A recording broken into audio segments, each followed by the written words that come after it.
As I said, I just love studying the Word of God, and as I study it more, I learn how little I do know, but I thank God for all that I do know. It lets me know that there's always more to learn. So as I was preparing for this today, I was excited about today's message because I couldn't help but feel a sense of anticipation. As I'm seeing God moving in you guys' life, I'm seeing how you are impressing people in your circle. Shout out to my brother Jonathan, how you are influencing the world that you are in at such a young age. I think you have Jesus hands. What kind of hands? You got those prayed up hands? What kind of hands you have? So what was it? What kind of hands you have? Blessed hands. Now, how could a dying world identify his hands that way?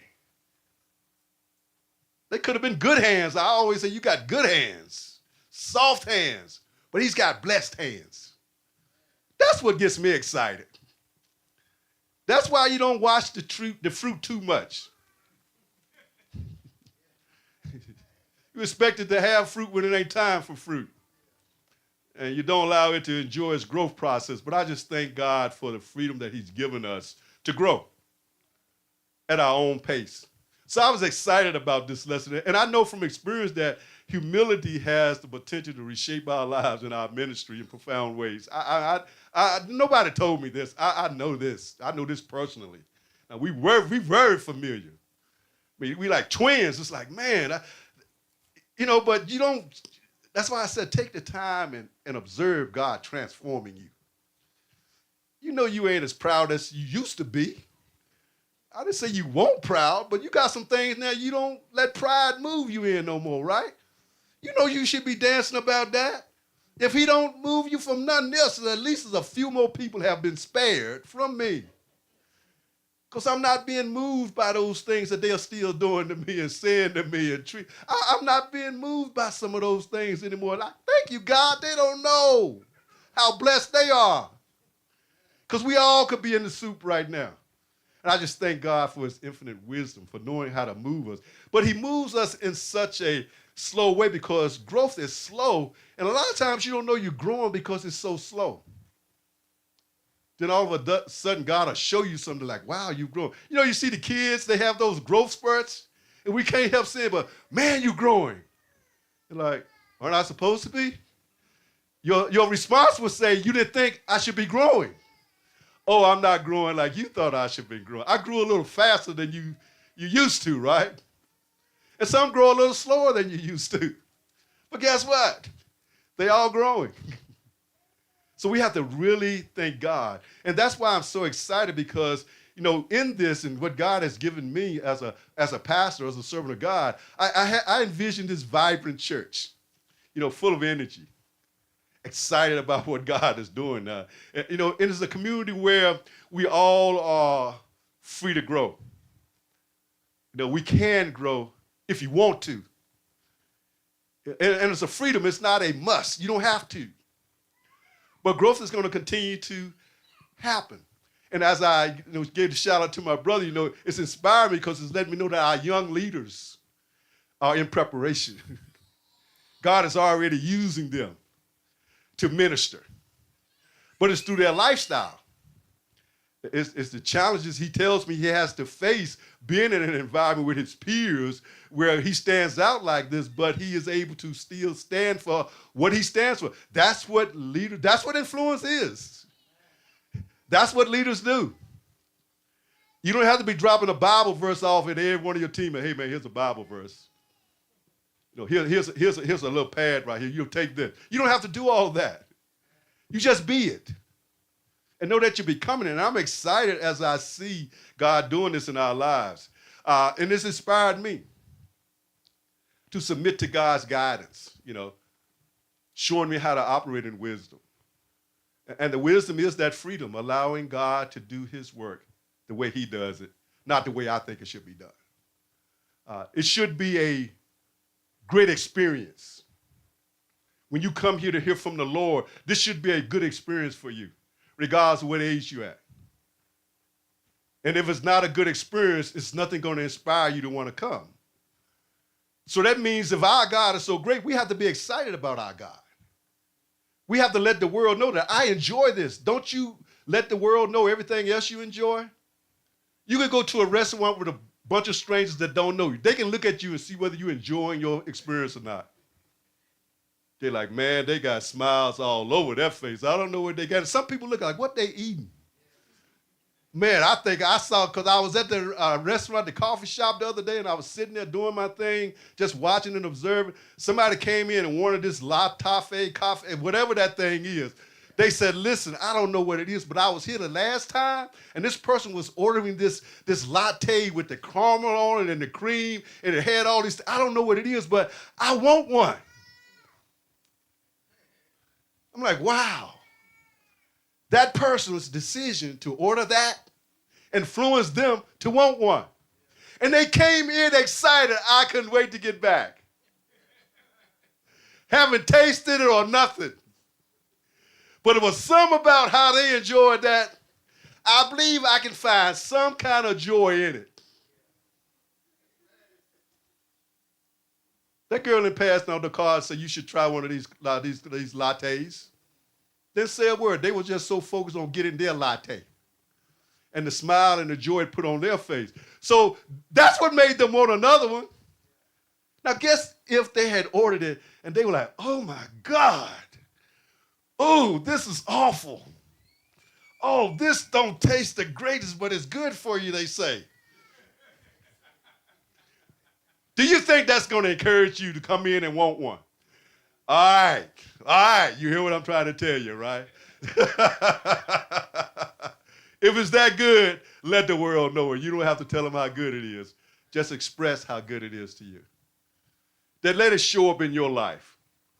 When they come in, they see you got a latte on your table. When they see you catching balls, they see you got blessed hands. Those got to be hands of God. Because my hand's not like that. I'm out here practicing just like you. How you able to catch it like that? That's what we got to create. The interest, the desire.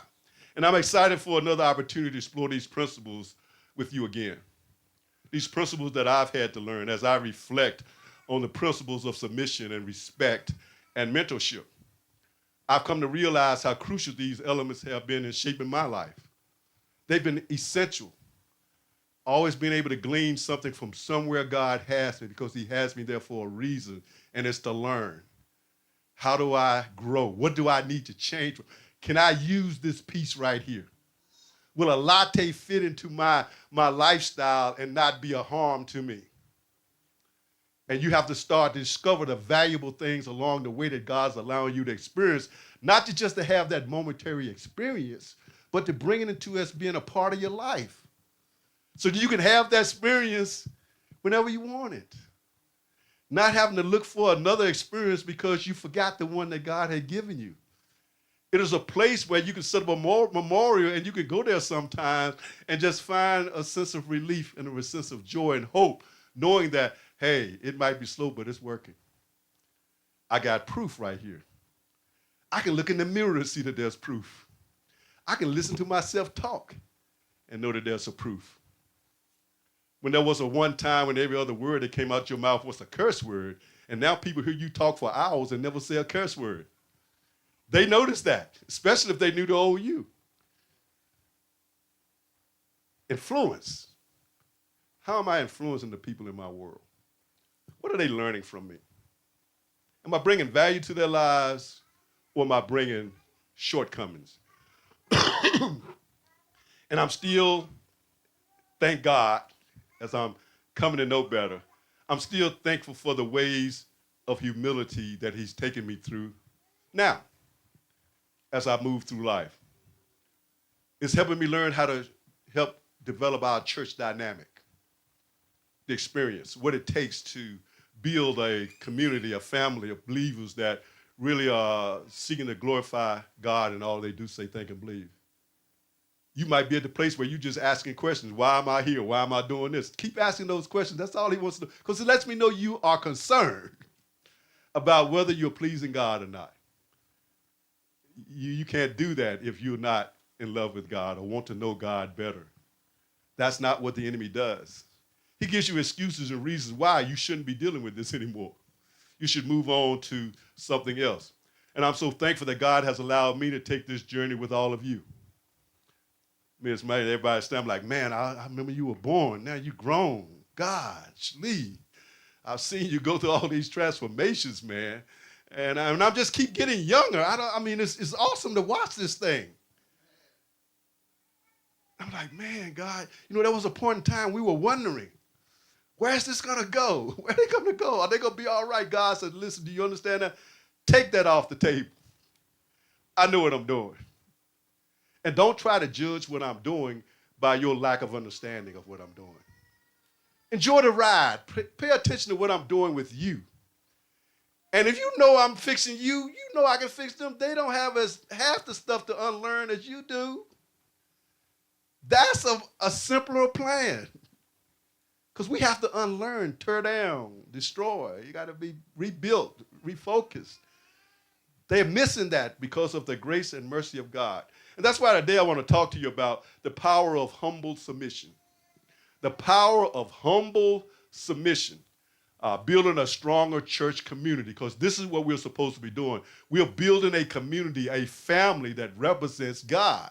We're not trying to be like the world family or like the family we come from. We are building a new family from scratch. It's like getting married. If you don't have kids, you're on a honeymoon and life is so great. You just got all this freedom. You can go and come when you get ready. You can go out, don't have to worry about getting home. You don't have to worry about cooking anything. It's just the two of you. And you are setting the foundation for the world that is to come. And we're praying that we are going to build a family, hopefully, that looks like us, or maybe prayerfully that it doesn't, depending on where we find ourselves in this journey. I didn't want my children to look like me and where I came. I refused to name my son after me. It is no way I'm going to name my son Curtis Jr. Because at this time, I'm getting all sorts of mail. I'm getting all sorts of threats. I'm going through all sorts of things. I don't want to do nothing to him that he going to have to be remotely thought that was you. Oh, you got the wrong Curtis Palmer. That's Dad. I didn't even want him to have to be put in a position where that had to be an issue for him. Because there was nothing about who I was at that time, where I was about. My family tree, it won't nothing about none of that I said I want my children to be like this. I want them to be the exact opposite. Thank God he answers prayer. My Lord, my Lord.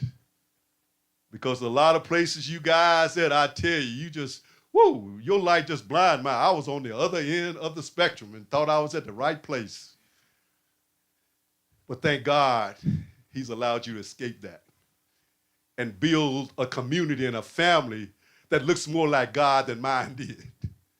And I'm hoping that the family that you're building is going to look more like God than yours is. And that's why we're here. This is why we do what we do. Not to see how rich we're going to get, how famous we're going to become, how many people want to follow us. We want to build a family and a community. God always starts with one person. And it becomes this huge thing over time. But growth is slow. So that's what I want to leave us with. We're going to be coming from 1 Peter chapter 5, verses 5 through 8. And it reads, young men, in the same way, submit yourselves to your elders. And all of you clothe yourselves with humility toward one another, because God opposes the proud, but gives grace to the humble. Humble yourselves, therefore, under God's mighty hand, so that in due time he may exalt you. Cast all your anxiety on him, because he cares for you. Be sober-minded and alert. Your adversary, the devil, prowls around like a roaring lion, seeking someone to devour. Resist him, standing firm in your faith and in the knowledge that your brothers throughout the world are undergoing. Let the church say amen. God said, I will exalt you at the appointed time. And unfortunately, since we've been born in this world, the world has been telling us we need to make a name for ourselves. We need to stand out. But God says, listen, I'll do that for you. Peradventure, my brother, he's been exalted. He's been identified with having tools that represent God in the minds of a lost and dying world. And I'm not saying all of them are lost, but I'm saying there's something about what God is doing to him that would make them identify him as they do when they don't do that for everyone else on the team. That's called standing out. That's called being built up, being raised. And the question becomes, am I ready for such a position? Am I ready and prepared to handle such a picture that's being painted in the minds of people? Because we can start to think it's all based on my skills, my dedication to becoming better, or my discipline and practice. See, if you start to think that, you will lose it. Because God can make anything great. Because God is great. Verse 5 starts off by saying, young men, in the same way. In the same way as what? In the same way that I call the pastor and the elders to serve you because they want to, not because they have to. The same way I tell them not to try to lord it over you and try to be God over you and make you do this and make you do that. The same way that I've encouraged them to do this because they want to and they love doing it and they're not doing it for what they can get out of it. The same way that I've encouraged them and commanded them to do the same thing. Young men, you do the same. You do the same thing, young men, because I'm the same God. I have the same requirements and desire for everyone that I've created. Young men, in the same way, you are to submit to the standards of ministry service set by God, which is exemplified by Jesus and the elders by submitting yourselves to your pastor. These elders exemplify that they're being submitted to me when they do things according to my standards, not their own. And unfortunately, we have too many trying to do it by their standards. And we're creating a generation of believers that have a form of godliness, but they have no power to overcome their desires and their lusts, which is how the enemy is always leading us out to get us in trouble. I had a neighbor that called me the other day. They don't live here. They live in Rocky Mount anyway. Somebody came to their place across the street, and they had the camera, and the person was at the door. He was kind of jingling with the door, and they didn't know that this is what they said, though. So they called me. I wasn't at home. They called me and said, hey, Curtis, Mr. Palmer, listen, we just found somebody at our place. They're trying to get in. We don't know. We know we haven't scheduled any work or anything like that, but they was at the door, so we kind of watched them for a while, but eventually, we hit the buzzer and the alarm went off and they left. But I'm giving you a call up. I'm giving you a heads up because I don't know if they was trying to get in trouble or not. That's how they described it.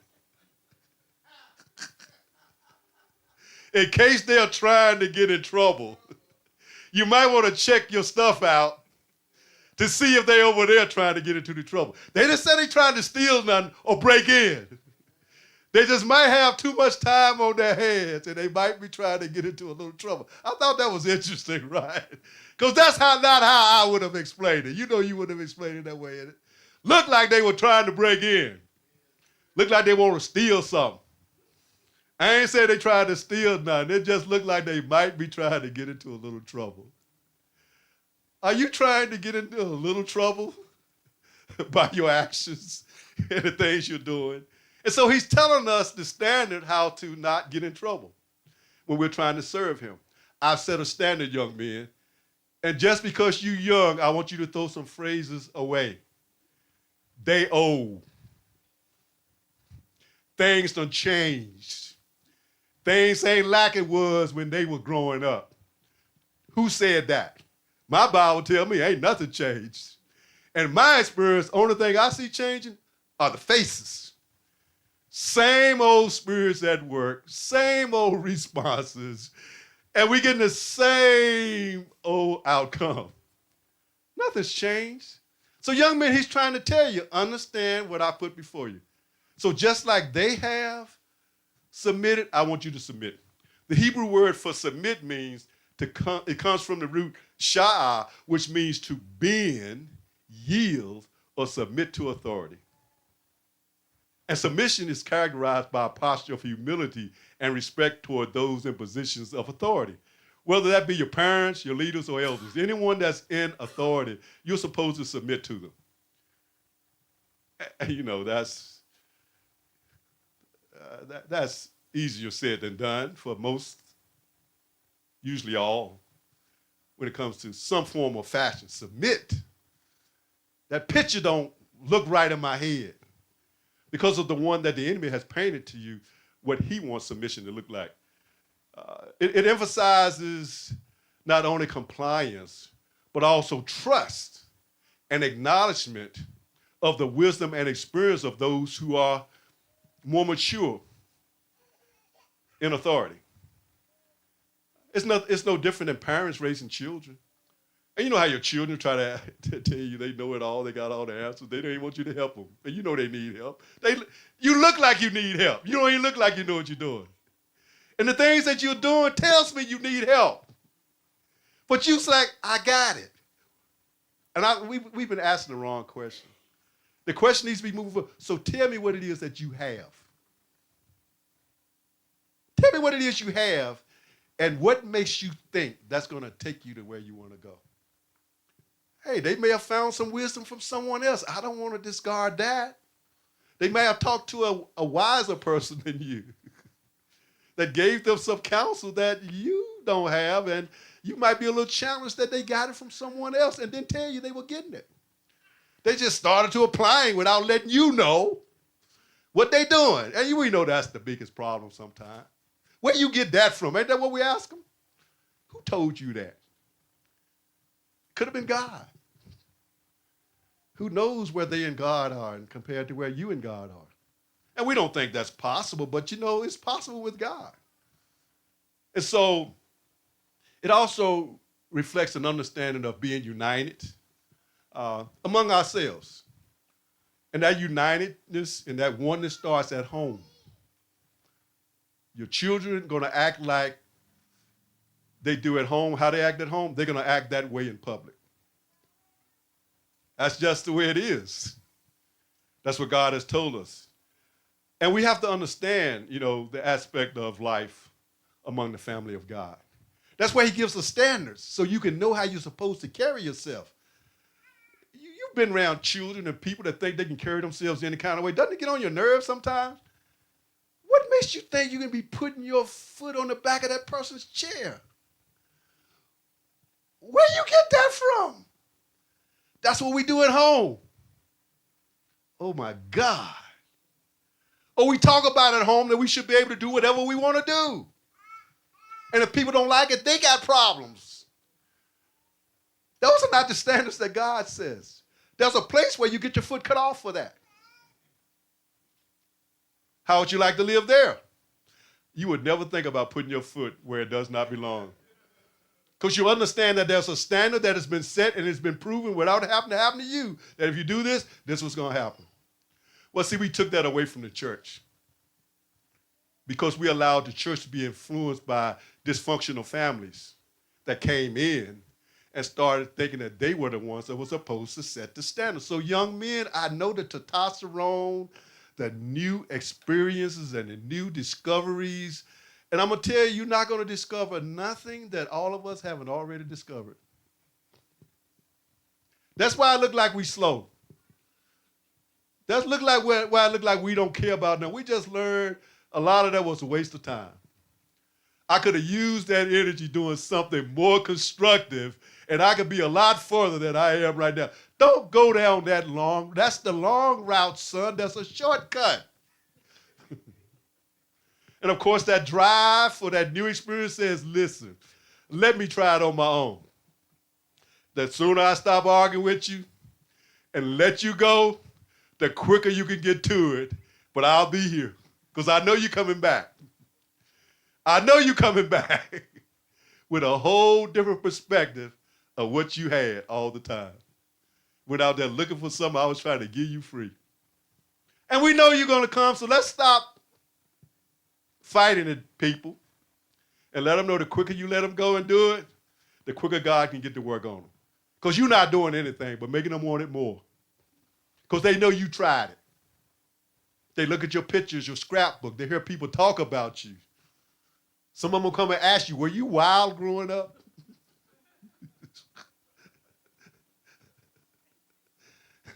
That's a pleasant version of it. And so you're afraid that they're going to follow that same road. Please don't. You're going to look back one day and say, what was I thinking? And the answer was quick. You weren't thinking. You were following your desires and your lust. So there's a standard that can protect you from that if you're willing to apply it. This I know for a fact. Therefore, submission means placing yourself under God's authority, recognizing his guidance and sovereignty over your life. When you submit to your elders, you're submitting to God. He's not going to come to you another way. He doesn't want you to think you can bypass the hierarchy, the chain of command. And we try to do that on our jobs, right? You ever been on a job where you or some of your workmates knew they supposed to be talking to their supervisor, but he just got to the point he don't even know nothing no more. I don't even know why they still got him hired here. I'm going to have to go talk to the boss. And once I tell the boss this good news, he's going to be excited. I'm pretty sure he's going to get rid of it. And when you go to the boss, he asks you this one question. Have you talked to your supervisor? Because I don't care how good that information is. If I sit here and listen to you and do something, I will lower the standards of this organization. And now everybody's going to think they can bypass what I put in front of them to train them to be submissive and accept the process. Everybody's going to think they can skip that now. You feel like you can skip some of the hierarchies in your life now because you've grown? You can kind of do what you want to do? Well, we're going to give you some insight today on what that leads you to.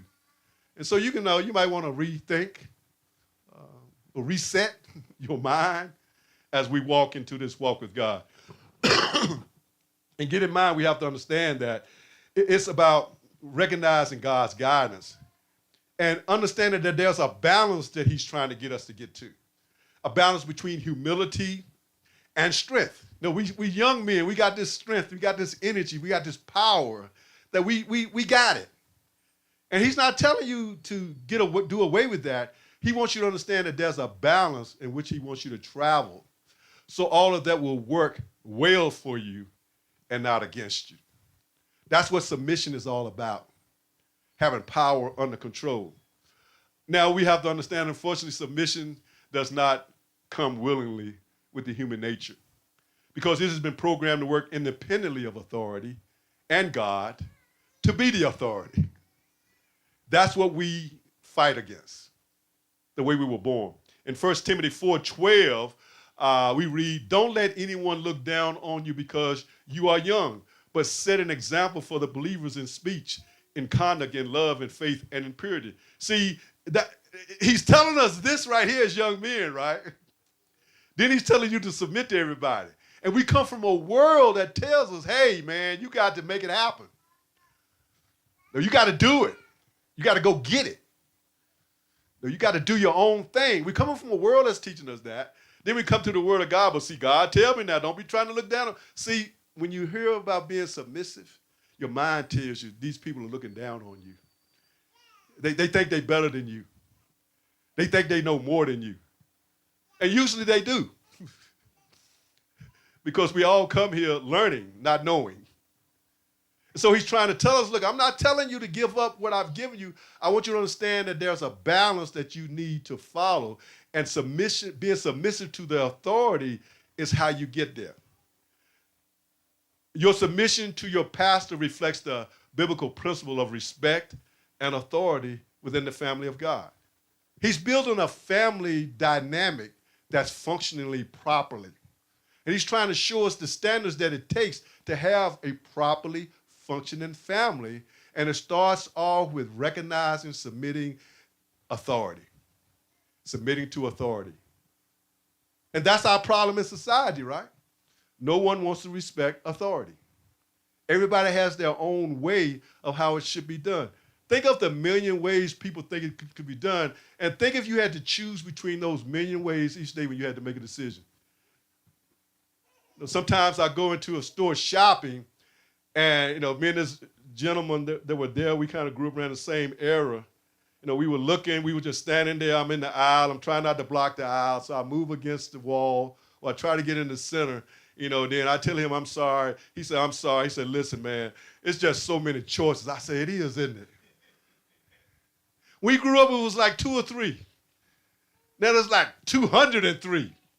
Now we got to scan all these things because you can't find what you used to find. It's like, oh my God. So we sitting there like, this is why I didn't like to do this. So I said, this is what I've done. Just go back to what you know. He said, yeah, cornflakes.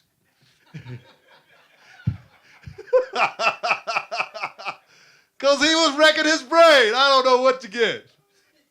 Go in what you know, man. He said, yeah, cornflakes. Put them in his back and took off. I'm like, my choices are not that simple. I know cornflakes. I used to do cornflakes, but I can't do cornflakes right now. So I got to search through all of this list, and I got to check it to see whether it's going to be good for me. Growth is slow. It's teaching me patience. I'm on patience. I'm on the patient list. Okay, let's patiently walk through every aisle. Let's check every item. Don't just glance at the package because it looks pretty. Check it and read it. Do you know how hard that is for my human nature?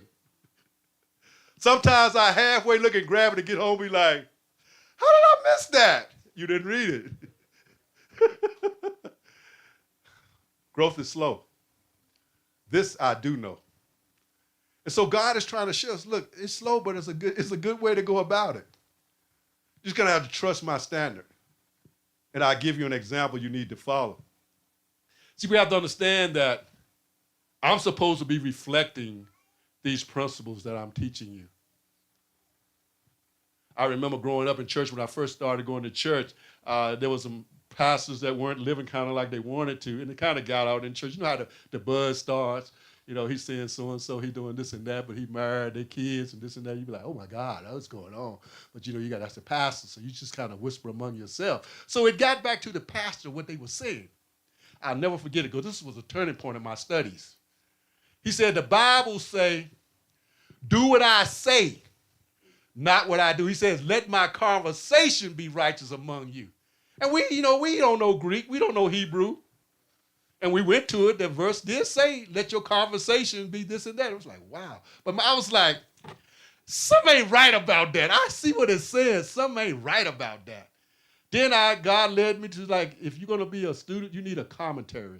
You need something that be able to tell you the original text and what it meant. Because when you translate words from English to this or that, each language don't necessarily always have that same word. So the translators try to find the closest word in their language that they can to come to that. But you got to be able to go back because, men be trying to make things say what they want to say based on what they believe it should say. So I was like, man, God, I hear you, but I know we ain't supposed to be, you're married, you ain't supposed to be seeing no other women. You're definitely not supposed to be seeing no kids in high school. I mean, you can't make that right for me for some reason. Then someone like, yeah, he did say make your conversation. I looked up that word, conversation. In the Greek, it means let your lifestyle. Now that makes sense to me. So I was like, you know what? I'm going to get me a good concordance. I got a good one. It costs money too. But man, to fall for something like that, Lord, I'll pay whatever I need to pay so I can be sure because I want to follow this. And you trust the people that lead you. I know you trust me to a certain extent.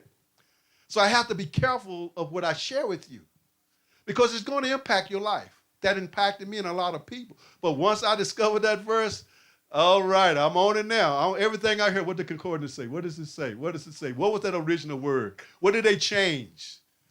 That's how I started to study the Word of God. And it's the best thing that ever happened to me because I discovered that men in their limited thinking try to make things fit their understanding and what they think is possible and what is not.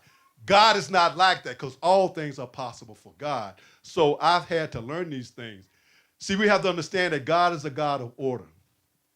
And he will not work outside of that order. That's what this standard is about, young men, submission to authority. Nor would he support those who choose to work outside of that authority. 1 Corinthians 14, 26 through 40 tells us, look, if you don't recognize God's way of doing things, God says he's not going to recognize you and what you're doing. Because he is a God of orderly, and he wants things done orderly. Furthermore, as young men, there's a biblical principle in 2 Timothy 2:15 that says, you should prove yourselves, show that you are capable. So we are told to do all of this, and we are still told to submit. Well, all of it is part of the bigger formula that it takes all those pieces working together to be able to get the fullness of what God's trying to teach us, to show us how to become who he wants us to become, because the scripture tells us each day he's transforming us to look like Jesus. So our expectations for life should you know what? I can have one expectation and be in line with God with everything I do. My expectation is to look more like Jesus today than I did yesterday, because today is all I have. Well, if I focus following God's standards that will show me how to look like Jesus, I will line up and the storehouse of God will be opened up to me, and all that he's promised me will be given to me because I'm obeying his word. So with all of that said, make it happen. Don't let people look down on you. You are called to submit to your pastor because you are new or inexperienced in your faith.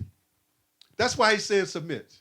Not because of your vitality or what you think you know. You're new on this journey of faith so that you can learn, receive guidance, and wisdom, which is maturity in the faith, and character, which can prove, which it can provide. That's what the submission does. It teaches you how to transform and develop the character that looks like God. But not only just to look like God, it opens you up to hear God in the many ways he's going to talk to you as you move through life each day. Particularly when you start to understand that he has you here in a role of leadership, because we all are teaching and showing somebody something. We're leading somebody, whether we want to or not. And we have to be conscious of that because it's going to impact those that are watching us, that value us enough to look at us and say, you know what, I like him, I like her, I like how they do things, so I'm going to observe what they do. And you will find a lot of people making decisions based on what they've observed you do. And that's what God is trying to get us to understand. 2 Timothy 2:2, which states, and what you have heard from the pastor in the presence of the congregation, you are to entrust to faithful men who will be able to teach others. I have to be able to teach you to be able to teach others. That's part of what I do. And he says faithful men, because he's got a role for everybody to learn. That's his system. You just got to accept it if you want to take the full advantage of what he feels needs to be put in place for you to learn and become who he wants you to be. He's not going to change it because you don't like it. He's not going to change it because society thinks it's so wrong. He's not going to change it because you have this perception of yourself that doesn't line up with God's word. He's going to stay to his word. We just have to decide whether we want to submit to it and follow it or not. It also shows the importance of mentoring and passing down teaching to capable individuals. I thank God for you because you are capable individuals. You are able to teach and share others. And I thank God that he's given me a group that's able to and want to become that. Is it a challenge? Of course. It wouldn't be great if it wasn't. Because growth has to take place. We must keep in mind that to be a leader in the church, you must manage your household according to God's standards. If you want to lead anything for God, your home is your training ground. If you're not doing home right, forget trying to serve. God said, if you can't do your own household, how you going to manage my people? That's our training ground. Not because you know how to quote some scriptures or you know how to sing or dance or you say something that looks like you should be serving God and people start saying you the next prophet, you the next servant of God, you the next man or woman of God. That's not how God evaluates you. He said, let me go home. When I talk to my brothers across the water in different places, in different countries, culture is different. And the men always step out front. The woman just stays behind, right? So when all of them, they be talking to Karen, I say, where your wife at? Put her on. Let me look at her eyes. I put the wife on. How are you? They're going to tell you. And I'll be like, what's that about? I can see they're not really happy. But they're doing what they believe they need to be doing to support the man. I'm like, now we can talk. Now put your husband back on the line. We're going to talk together. Now tell me what's really going on. Well, my husband is never here. He's constantly serving God. He's always out. Ooh. And what's happening at home? Like I told you, one thought the world was great, but it's about to end. Didn't even know it. And it's ending for a lot of pastors. They don't know it's ending because of not paying attention to where they're supposed to be getting their training at. The training is at home. You can go to all the institutions out there that say they can teach you how to serve God. They're going to just mess you up more. You get your training to serve God at home. That's your prototype of what you produce. God gets to see what you're producing by looking at your house. And if that doesn't represent his kingdom, he can't use you. And these people are supposed to love you. You're going to come into a kingdom where you got all sorts of people that don't even care that much about you, don't know how, and you think you could go in there and lead, and you haven't got your training in? That's God's standard. Now, how many use that when they're looking for a good pastor? What do they look for? Do they look for degrees? Do they look for popularity? Who can bring in the most people to bring in the most money? Who can get you excited and make you just want to empty all your pockets? Even if it requires you doing it 2-3 times a week, 2-3 times a day. What do you after? Most I know go at that charismatic person that knows how to move people. But it doesn't grow people. It's an ornery bunch that you're not excited. You don't have a good church experience because of Sister Mary or Brother Jack or Deacon Flip Flop or whoever. It's some about that you don't enjoy that experience. Because we have that same experience in our homes. That's what we know. That's what our people have come to know. So they display that when they come out. God says you have to manage your own household if you want to try to manage and lead in the kingdom of God. It emphasizes the values of integrity, commitment, and moral character in the children of God's personal life, reflecting the foundational principles of faithfulness and loyalty within the family of God. This must be consistent in all you think, say, believe, and do. We're building a family here. Church is building a family. It's a community that looks like heaven, that represents God's character. And God is love. So this is supposed to be a community of unconditional love where everybody feels free. They feel wanted. They feel accepted. They feel that they have the freedom to grow, and they enjoy the experience. That's what I'm supposed to be building as a pastor. That's what you're supposed to be building in your home, where everyone is excited when the family gets together. They get to see members that they haven't seen in a while. And they're excited about the opportunity. And when you see them, it just puts a smile on your face like, wow, I'm glad to see you. That's what we're supposed to be doing, people. It ain't about how well you sing. It's not about how financially blessed you are so you can give more money to the church than anyone else. Like I had experience where a pastor said, look, I know I give more money than anybody in this church. I put in $500 today. Who does that? What are you telling me when you do that? Did I need to know that? What would me knowing that, how would it do with me? What would it do for me? What would it do for anybody? I hope you don't think I'm getting ready to pull out $500. But it's that intimidation and making you feel embarrassed. Who wants to live in a family like that? Where your parents calling your names all the time.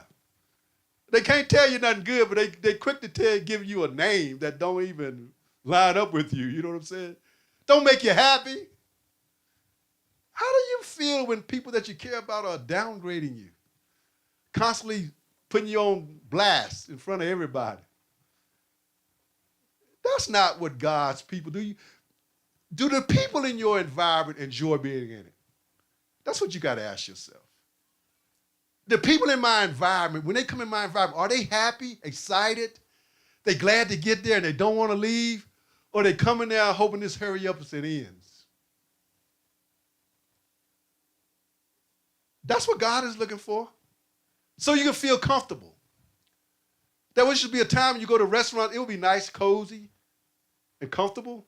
I noticed over the years, it's chilly in them restaurants now. Because some of y'all used to go there and sit all day long. You know, about one meal 4 hours ago, and you still sitting chatting. They like, we don't want to tell them to leave. But we want to make it as uncomfortable as possible. Because they don't know how to get up. Well, that's the kind of environment you're supposed to be building in your home, in your life. People you got to kick them out. Unless you say, look, I got a bed, you want to spend the night? That's what he's telling us to build, people. Is your experience something that people look forward to? I look forward to an experience with God. I look forward to an experience with you guys. Do you know I look forward to this all week long when we come back together? I look forward to it because it brings me joy. You know, people tell me the truth. They don't lie to me, you know what I'm saying? I like that because it gives me the freedom to be who I am and constantly encourages me to become better. So it makes me more committed to integrity, you know, moral values and character, you know, in my personal life, not just when I come here. Because I want you to be proud that if somebody said they saw me somewhere and they observed me doing things, they're going to give you a good report of me. Oh, man, we had a good time. We hung out with him yesterday. We had a good time. We laughed and joked. Next thing we knew, man, 3-4 hours had gone by. And we really weren't ready to go. We just had to leave because we should have been gone. You know?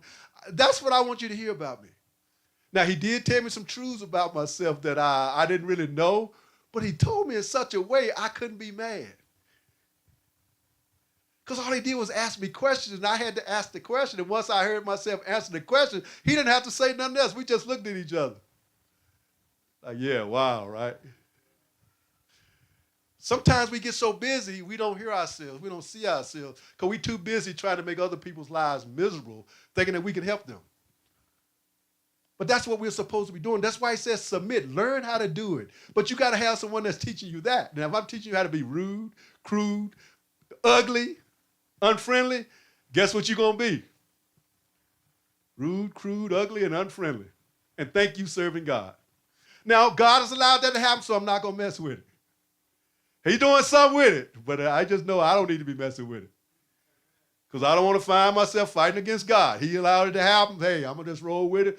I just know how I need to deal with it.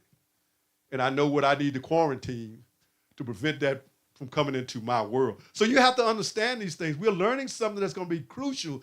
And you can have all the other stuff you want, but if you don't have that great environment that people like to be in, you've missed something. Because you're supposed to be attracting people.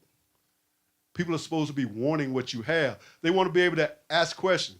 It also emphasizes the importance of humility, making it clear that experience and maturity are essential for decision-making, spiritual growth, and development.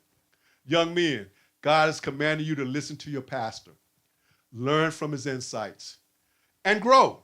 That's going to help you grow. It's not going to be the only way you grow, because what I've discovered mostly in those situations, I'm usually just confirming something God has already told you. He might be putting a different light on it, by sharing it through me, but he's already been telling you.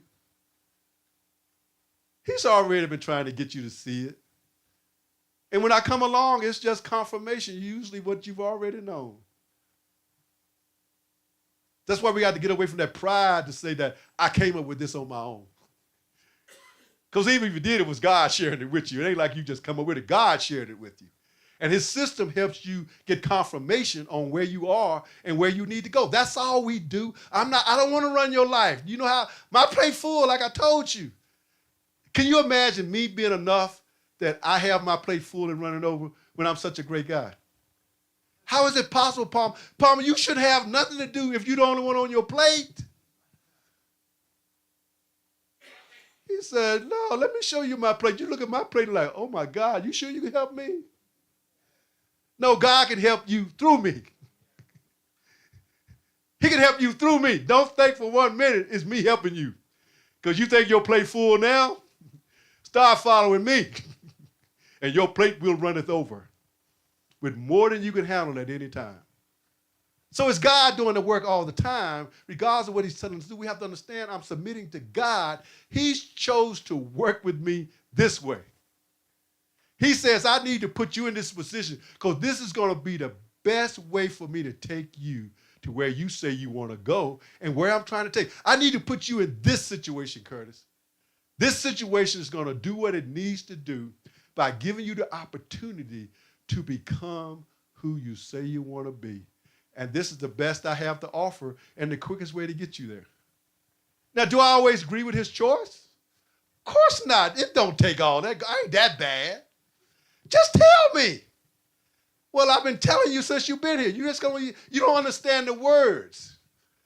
I say, go yonder. You said, come here. You're trying. I give you A for the effort. You are trying. But where you at, we need to unblock some things. We need to clear out your arteries of communication and hearing because you got it squeezing to them. It's so much pressure. You can't hear everything I'm trying to tell you because it's squeezing out and coming so fast. It's going so fast you can't seem to hear or something. I don't know. I need to clear that thing up so the flow will slow down for you. See, once it slows down, you can hear me better. But I commend you because you really want to know. But understand, son, I put you here. Nobody else did. I know what I'm doing. That's a challenge to me a lot of times because I just can't see why that's necessary. Lord, you know me. I'm a guy that follows instructions. Just tell me. He said, yeah, I tell you sometimes, but you ain't got this balance. You just run to one extreme to the other. You either doing it or you just totally shut down, don't do nothing. I want you to come in the middle of the road. Come in the middle of the road. So I'm in the process of learning how to come into the middle of the road, even though I know. So it's like, okay, God, I'm going to make my plans. I can't stop making plans, but you know what? I ain't got no expectations. I'll wake up and see what you're doing, and I'll line up accordingly. Now, that works better, but it ain't always pleasant because I just think, man, you're moving too slow. He said, says who? You didn't write this. You don't know what it takes. You still think you somewhere you're not. Once we get past that thought process, we'll gotten closer. So that's where I am. Submit, Curtis. Submit to my way. This is the way you got to go. Don't cry about it.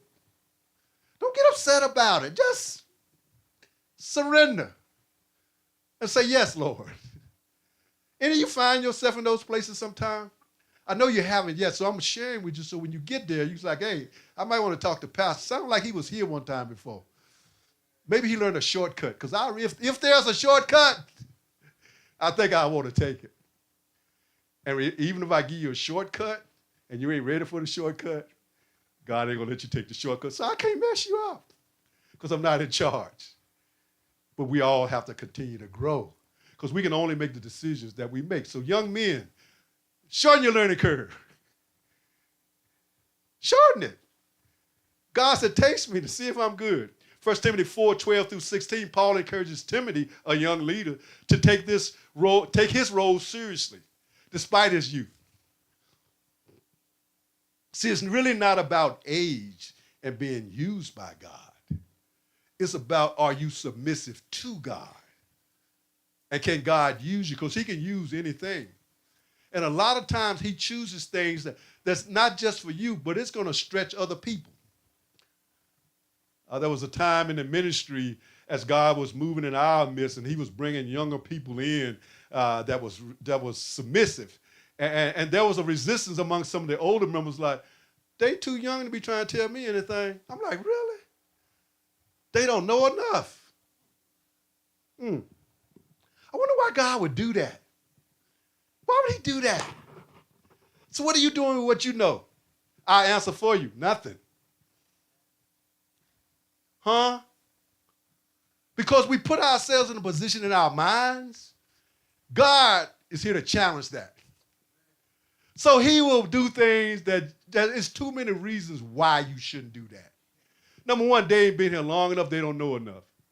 It ain't about how long they've been here. It's about what they know. It's about who they know and who they submissive to. So like I said, sometimes it's so clogged up we can't hear God. We know everything, but we can't hear God trying to tell us how to do it, use what we know. And so he has to get someone else to show us what it looks like. And then the humility sets in. It's like, man, humility, submission, pain and suffering, and embarrassment. So that means we have to be really setting an example in the way we talk, our conduct, our love, our faith, and our purity. Paul instructs Timothy not to let others look down on him because of his age, but rather to be an example for others. Be the example. You can't change that. Timothy being younger and less experienced is called to listen to Paul's guidance, reestablishing the necessity of mentorship for spiritual growth and development. That's one thing I discovered in the world. They say if you want to become successful in anything, find you a mentor. Find you someone that has accomplished what you're trying to accomplish. Pick their brain and see what you can learn from them. Because if anyone is being successful at it, that means that you can be successful at it as well. The problem is usually us, not the thing we're trying to do. When I discovered this verse in the early years of my walk, I felt God was speaking directly to me through Paul, due to all the resistance that I faced from those I respected in the church community, those that I thought knew and were living the same way that I was desiring to live. I couldn't understand why those who professed to be serving God rejected his written word, which was so clear. But you say you love God, but we're looking right at the Bible that says this, but you're telling me that was back then. Things have changed. Ain't nothing changed. This play was written from the beginning. God knew how it was going to unfold. So how can you tell me time changes the play that he wrote, the one that knows everything, and one that wrote the play the way he did to get what he wants to accomplish? So that was a challenge to me, and as I read the word and started to share that with people, they were like, oh, things have changed back then. This generation is no worse off than the first one. They all were born without God and without hope in the world. The thing is that this world has continued to mature in its wickedness. The church, because it has refused to follow God's standard, have refused to grow in wisdom, knowledge, and understanding because they want to do it their way, so therefore they haven't grown. That's why it looks like the world is so bad, and it ain't that the world is so bad, it's exactly what it's supposed to be. The church is not what it's supposed to be, to have the power to overrun what the world is doing, so the world controls everything that's happening, not the church, which is our responsibility to dictate and show the world how things are supposed to be done. Paul was a seasoned leader. I'm almost seasoned. I have a long way to go to be seasoned, but, I know what I know. That's not going to change. Also, I've gained knowledge and instruction. Not just instructions, but how to put the instructions to work. Because what I found about a lot of people, they have a lot of great ideas. When I was in the business world, they don't know how to put wheels on their ideas.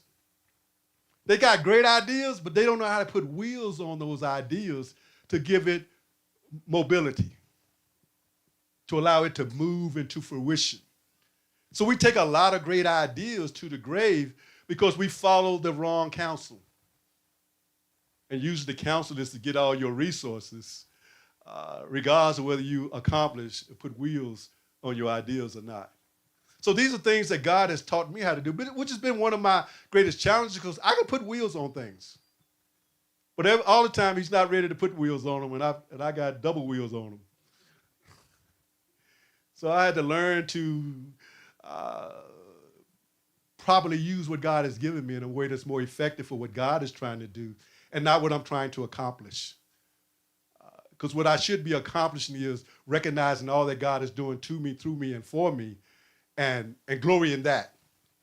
Get my joy and happiness from this. These biblical relationships exemplifies how young men in ministry are to submit to their pastors and leaders, learn from their insight, and grow in their faith for the betterment of the whole community, not just themselves.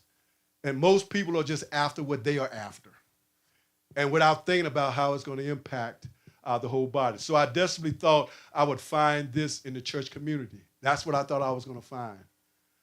But unfortunately, I didn't. I found myself standing alone. I find myself standing alone a lot now because of what I teach and how I say we're supposed to live.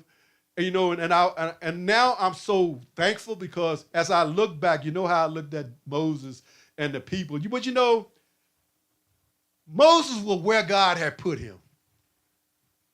But Moses, like us, went outside and saw the pain and suffering. He wanted it to stop then. Ain't that the way we are? So he allowed his emotions to move and he killed somebody. Now, that action put him on running for his life, put him on the backside of the desert, secluded with sheep, learning some harsh lessons. But you know what? The thing that he wanted to happen now didn't happen. 40, 80 years later, after the Pharaoh died. So wait a minute, Moses. You kind of tell me you could have stayed in the temple, lived a good life because God put you there. Position yourself in influence to be the next Pharaoh. It still took the same amount of time for him to get on the job. But man, when he came on the job this time, God, what a hard job. It was so hard, he just thought he was helpless. I don't know nothing. I can't talk. I don't even know how to communicate. Give me some help. Give me Aaron. Aaron. All right, we're going to let Aaron be your help. Oh, God, all these people. All right, I'm going to take part of what I gave you to do this job, which you are sufficient to do on your own, and I'm going to put it on 70 others. Wait a minute. You didn't give them some new stuff to give them? You took some of what I had and gave it to them? So what you trying to tell me? I got everything I need to do this job? Boy. I'm sure he wished he had never chose Aaron. I'm sure that crossed his mind a couple times. Aaron, I left you here while I was in the mountain because I thought you were going to keep the people in line. I come back, you leading them, you building the calf. What did I do? You more problems than me. I didn't expect them to want to stay here and stay focused. I thought if I left you here, because you and me like that, we talk at night, we talk when we walking, and I've shared with you, and this is what you did. You building the calf, Aaron. You ain't fighting them, telling them to stop. You ain't putting yourself on the line where they might try to kill you. You like, how big do you want it? How big a calf y'all want? What size you think we need that'll be big enough to take us back to Egypt? Aaron, what are you doing? Moses got frustrated and threw the tablet down. Now, he was already up there 40 days or whatever. You done broke this one. How long you think you'll be up there the next time? What do you think will be happening the next time you come off the mountain? Will they be here? See, sometimes we asking for stuff that we think gonna help us, ain't gonna cause us nothing but trouble, because there is a better way. Stay where God got you. Hey, listen, as the Pharaoh, he didn't have to break a sweat. He said, today, y'all, I'm Pharaoh today. The first thing I'm gonna do on my agenda, I'm gonna clean the pond. I'm gonna drain the swamp. Y'all let all my people go. Make sure they leave with plenty of everything they need and some extra. And if anybody has a problem with any of them and what they're doing, know today you will lose your life. It has been spoken, let it be done. That's how easy his job would have been. It would have happened at the same time. Less headache. Because this is the thing, y'all, listen. If I told y'all today, listen, let's start a journey walking from here to, I'm going to say Richmond, I won't say New York, right? We're going to start today going to Richmond. We're going to walk. 4 years later, y'all ain't got there yet.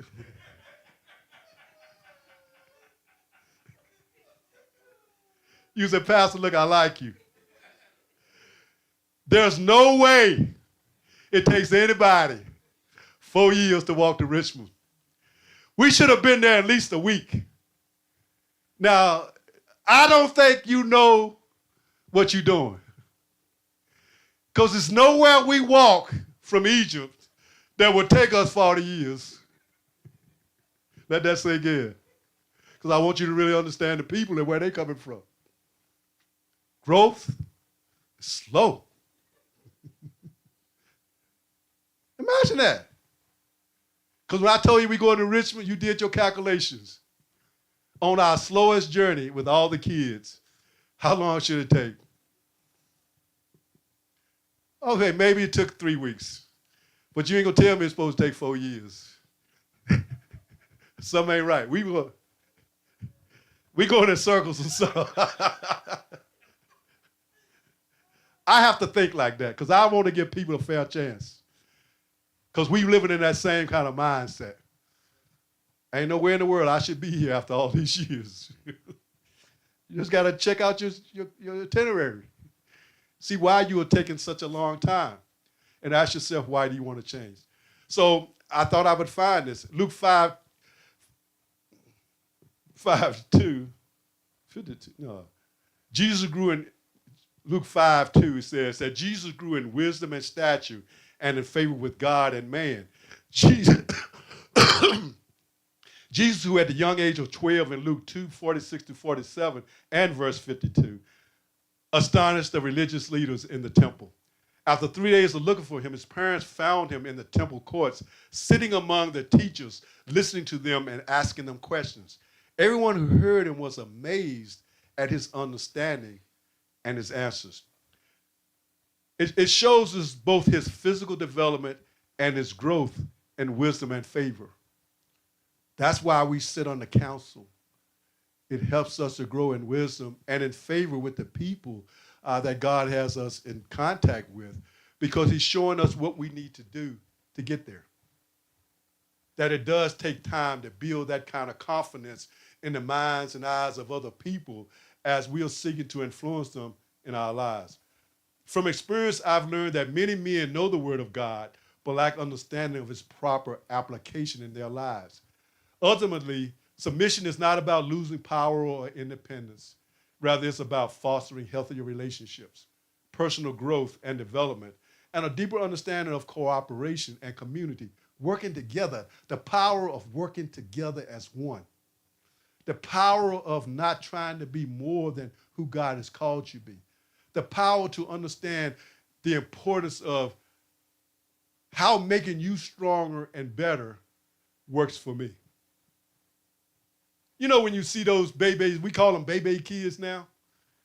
When you see baby kids, what's your expression of their family? We look throughout our community, right? Some of you that's been here as long as I have, if you've noticed a pattern, certain families impact our community a certain way from generation to generation. Their parents were disruptive in school. they disruptive in school. Their children disruptive in school. Their children disruptive in school. This one always stays in trouble with the law. Their siblings and children always stay in trouble with the law. Their family always cause disruption everywhere they go, and all their people are causing disruption the same way. Any of y'all notice that? Like, who is that? That looks familiar. Their grandparents were in class with me. Oh my God, and they acting just like they act. They doing that very same thing. Because we're talking about influence and what kind of standards are you being raised by? What kind of standards are in your presence on a regular? Because sometimes you can be unruly without looking unruly. You can be unruly by the decisions that you make. And you can be the nicest person doing them. But you're going to produce that product that represents the spirit that was behind your behavior and your actions. You're not going to get away with it. Because what God says, when the student is fully trained, they're going to be like their teacher. And that's why I tell everybody, don't you worry about the boy down the street or the girl down the street or the ones in classroom. Your house is what you got to worry about. If you're concerned about how your children are going to turn out, they're going to be exactly like your house raised them to be. And it may not have looked like you were raising them that way because you were using the right words. But you weren't being submissive to God's way of doing things. And so you got out of the order of God, and that's what we produce. I want you to think about that. I want you to really let that sink in. Because we have to stop blaming others for the condition of our product. I have to stop blaming others for the condition of my state of mind. I can't blame others for how you carry yourself. I can't blame others for the environment that we created here. That's why I thank God that he's shown me how to develop his environment that's conducive to everybody's growth, regardless of where you may find yourself. He's taught me how to protect each and every one of you from those things that are around you that could lead you off in a different way.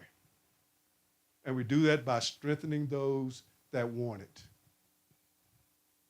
People are still trying to convince me to go move into someone's life because they need help. I say, they know what I offer. They know how to get in touch with me. If they valued it and felt they needed it, they would contact me. They wouldn't need you trying to set things up from them. That's the problem right there. You are the distraction. You think you know better than God and what needs to be done. Everybody's exactly where God wants them. Everybody is exactly where God needs them. And who are you to think you need to disrupt and change that? That's the problem with humanity. No one respects God's standard. Understand, there will be victims. God is not going to keep what he doesn't need. He's not going to keep what's not beneficial to what he's doing in any setting. He's just not going to do it. Now, he is patient. He will allow everybody the opportunity to line up with what he's doing. He'll give everybody the opportunity to get what they say they want. But you're going to have to decide whether it's valuable enough to you to trust that process of God. Moses didn't trust God's process, God's plan to prepare him to do what he called him to do. Moses chose his own way. The thing that led Moses to make his first step for God in accordance with his people was his human nature. That same human nature prevented him from being right there at the door of the promised land. He was right here. He could look in and see it.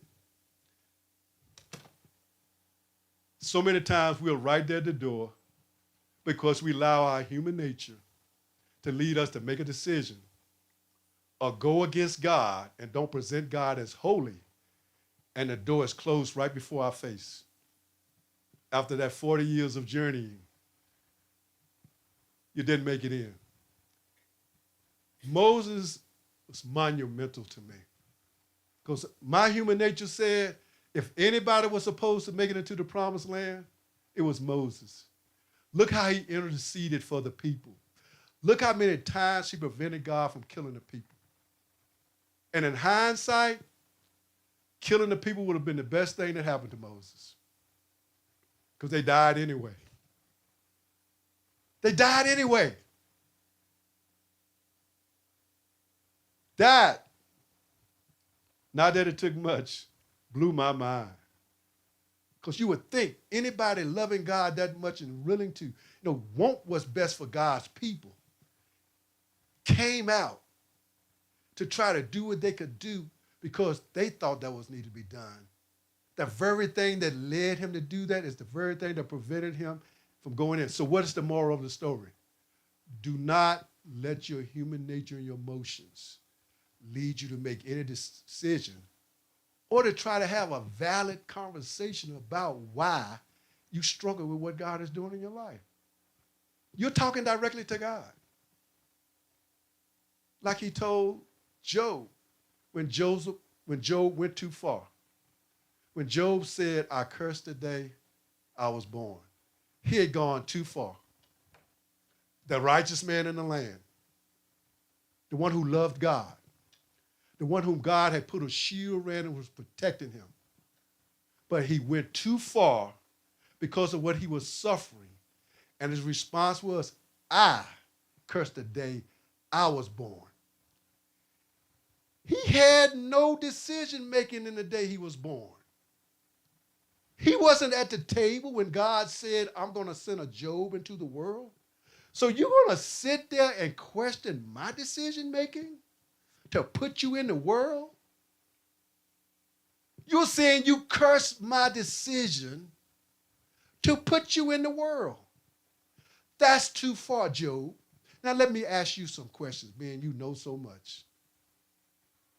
We have to understand the depth of our words and what we're doing when we speak about what God is doing in our lives. That's why you must study to get to know God. You must study to get to know yourself. I'm getting to know myself better because I'm not moving into the new chapter with all that I brought out of the old chapter. I got to understand my emotions and the desires and the things and the situation they've created in my life. That won't happen again. Truth and in spirit is what I go by now. Everything has to line up with the truth of words I've heard, of actions I've seen. That's what's guiding me moving forward because I'm not going to be a Moses. Too close. I'm going to trust God because everybody doesn't accept God's way, regardless of how bad they may want to. And the only way you're going to accept God's way is be in authority and control over those places in your mind and your spirit, your culture, your soul that fights against what God is doing for you in your life. I know that now. Even with myself, I'm hard on myself. Why are you here? I got you here for a reason. This is what you said you wanted. This is my best plan to get you there. Now, what are we going to do? What are the words that are going to come out of your mouth? What are you going to learn from this? That's where I am. God knows what he's doing. I don't have any expectations, but I accept whatever he sends my way gladly. Because I know whatever he sends, he's going to do what it needs to do to make it the best thing that happened for me. And what I'm trying to tell you, focus on what God has doing in your life, how he has changed you, how he has brought you closer to him. Ask yourself, what decisions were made to get me here? And what was the challenge in that decision that fought against me from making that decision? Ask yourself that so you can get excited about what he's done to you, what he's doing through you, and what he's using you for. Get excited about that. Give God his praise that he needs. Make him happy. Don't keep questioning your life and what he's doing because it doesn't make him happy. Because he knows there's an outcome that's going to come even though he loves you, if you stay there. And he's not going to make you do anything that you're not going to be satisfied with. He's not going to do it. It has to be a willful submission, excited about the opportunity that God has given you, because he doesn't need you. You need him. The people that he put in your life to lead you, they don't need you. You need them. God's got them if they are submitted to God's way. Because he can change people's minds and hearts to see life totally different if that's what they want. Because if you try to serve God out of obligation, I'll tell you from experience, you will not enjoy that journey. You will survive it, but you will not enjoy it. You will not. We have to decide who we're going to let control our state of mind. How are we going to respond to the things that happen because God has allowed it to happen? He put you here. How should you respond to God when he's working in your life? That's what he's working with me with. Regardless of all the things that are stand against what I've put before you to do, what you going to do? I'm going to do it. And I'm going to enjoy doing it when I do it, because I'm going to overcome what has me at this place of challenge. Because I have the power and authority to take control and reprogram and reestablish as you reboot me. Let God reboot you. Let him reset you. Throw your human nature away. Retool it. Give it new thoughts, new ideas. Get your excitement and joy from the fact that I'm serving God, because God has been true to me and he's changing me. And he can continue to change me to enjoy every day, regardless of what I got to deal with. My responsibility, I have to protect my joy. I have to protect my peace from my human nature that has been programmed to want to do things that will take me out of the peace of God. Meditate on that. You're responsible for where you are. No one else is. It ain't the government. It ain't nothing. It's God. Say you're in a place and you need to be right here if you want to be who I called you to be. I want the young men to come forward. We're going to participate in the communion to remind us of this message that we've received today, so we can really check ourselves to see whether Jesus died in vain for me, or was it the best? Keep moving. Or was it the best thing that happened for me? Let's hear some music while they're doing it. Give the Lord a hand praise and break your quietness. Thank you, Lord. Hallelujah.